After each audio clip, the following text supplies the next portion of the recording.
sini nilai rapotnya dari semester berapa aja sih? Nah, dari semester 1 hingga semester 5. Jadi bagi teman-teman ya yang punya nilai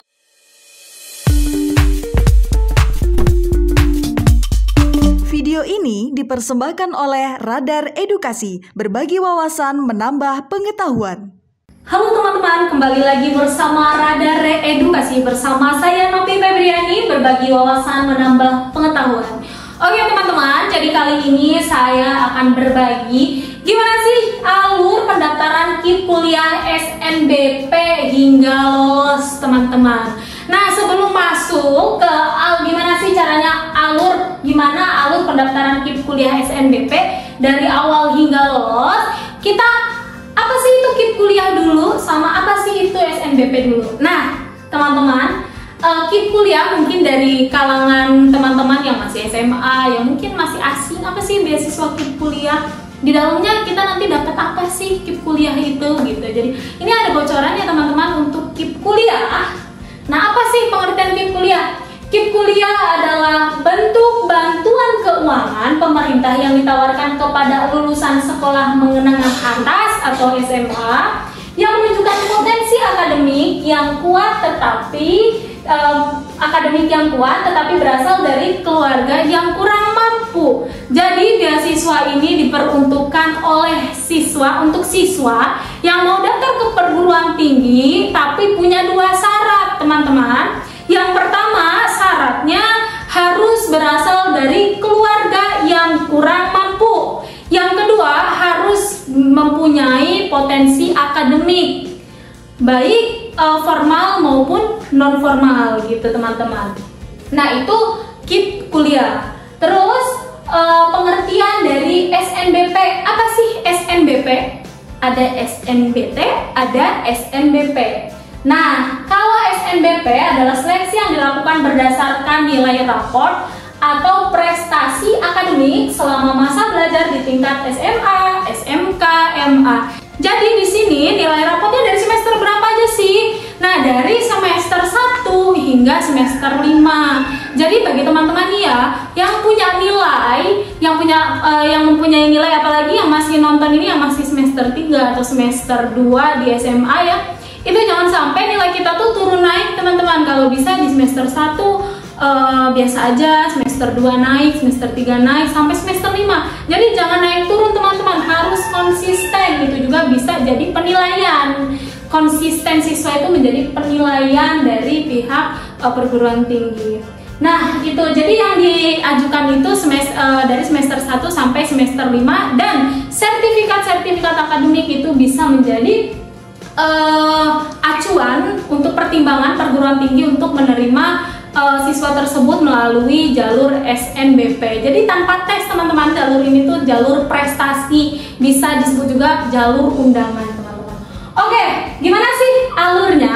Langsung saja ya teman-teman. Yang pertama, mendaftar secara mandiri di sistem online di KIP kuliah. Ini dia linknya teman-teman, bisa teman-teman langsung ketik, bisa langsung catat, bisa langsung dikunjungi, karena di link ini ada macam-macam informasi yang tertera di sana. Bisa teman-teman baca di link tersebut teman-teman. Oke, selanjutnya, nah setelah teman-teman mencatat link tersebut, sudah diklik linknya, nah nanti muncul seperti ini teman-teman, daftar akun baru. Nanti login, ada daftar akun baru. Nah, daftar akun baru nanti tampilannya seperti ini teman-teman. Nah, dikasih arahan. Nah, di sini disuruh masukin NIK, NISN, NPSN, dan alamat email yang aktif. Nah, di sini NIK, NISN, NPSN, email yang aktif. Ingat ya teman-teman, harus email aktif, jangan sampai email tidak aktif. Jadi teman-teman bisa cek dulu tuh emailnya aktif enggak punya kita. Jangan sampai memasukkan salah email gitu, nanti datanya tidak akan terkirim, tidak akan sampai ke kita gitu. Oke, selanjutnya, setelah itu, sistem KIP kuliah selanjutnya akan melakukan validasi NIK, NISN, dan NPSN ke Dapodik Kemendikbud. Jadi, teman-teman masukin NIK, NISN, NPSN itu nanti bakalan ada sinkronisasi antara NIK, NISN, NPSN yang dimasukkan dengan Dapodik Kemendikbud. Kalau teman-teman salah memasukin, di situ ada keterangan nanti itu salah NIK-nya atau salah NISM-nya atau salah NPSN-nya gitu teman-teman.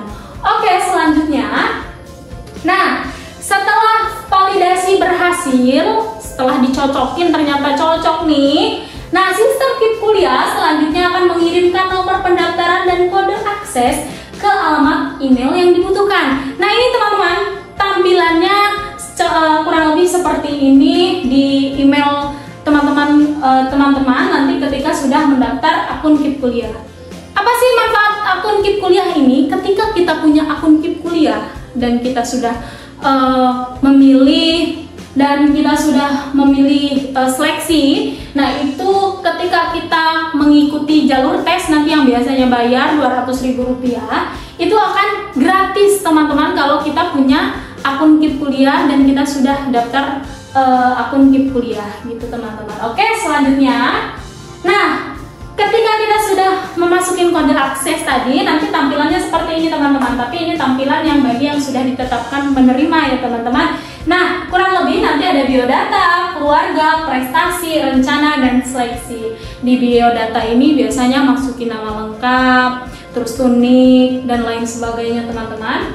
Terus kalau di keluarga, nama ibu, nama ayah, pekerjaan ibu, pekerjaan ayah, deskripsi ibu, itu biasanya di bagian keluarga. Di bagian prestasi biasanya itu dimasukkan sertifikat teman-teman yang juara lomba atau ikut ajang-ajang perlombaan tingkat kabupaten, nasional, internasional gitu, provinsi. Nah, jadi teman-teman ada penilaian ya. Jadi untuk internasional itu biasanya sertifikatnya bernilai 4 poin, untuk nasional itu biasanya 3 poin, untuk kabupaten biasanya 2 poin, untuk kabupaten biasanya 1 poin, dan provinsi itu biasanya 2 poin. Jadi nah di KIP kuliah itu kenapa sih harus ada prestasi? Ya itu yang sudah saya jelaskan tadi. Jadi KIP kuliah ini diperuntukkan untuk siswa yang memang, untuk calon mahasiswa yang memang nantinya punya potensi akademik dan berasal dari keluarga yang kurang mampu. Nah, selanjutnya itu ada rencana tadi. Ada rencananya itu kita mau ngekos di mana, kita mau tinggal di mana, nanti berangkat kuliahnya mau transport apa, itu ditanyakan di rencana itu. Nah, setelah rencana itu masuk ke seleksi teman-teman. Nah, di sini karena kita membahas tentang SNBP, nah di sini teman-teman bisa memilih seleksi SNBP. Di situ ada seleksi SNBP, SNBT, dan Mandiri. Jadi teman-teman bisa mengklik seleksi SNBP gitu, seleksi nasional berdasarkan prestasi. Oke, next, selanjutnya, siswa menyelesaikan proses pendaftaran di portal atau sistem informasi SNBP. Nah, setelah pendaftaran KIP kuliah selesai, nah baru biasanya dibuka tuh pendaftaran SNBP. Nah, itu dilengkapi semuanya. Nah, di situ biasanya ada sinkronisasi antara akun KIP kuliah dan akun SNBP. Oke, selanjutnya itu calon penerima KIP kuliah yang telah diterima di perguruan tinggi dapat melakukan verifikasi lebih lanjut oleh perguruan tinggi sebelum diusulkan sebagai calon penerima KIP kuliah. Oke, jadi di sini kalau kita sudah di jalur SNBP tadi, kita sudah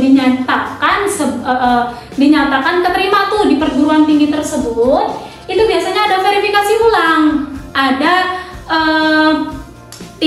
lanjutan gitu. Biasanya ada tes wawancara, survei, dan lain sebagainya. Itu tergantung kebijakan dari perguruan tinggi masing-masing ya teman-teman. Oke, sekian alur pendaftaran KIP kuliah jalur SNBP dari awal hingga akhir. Mungkin jika teman-teman ada saran atau kritik yang lain, silahkan komen di bawah ini. Terima kasih.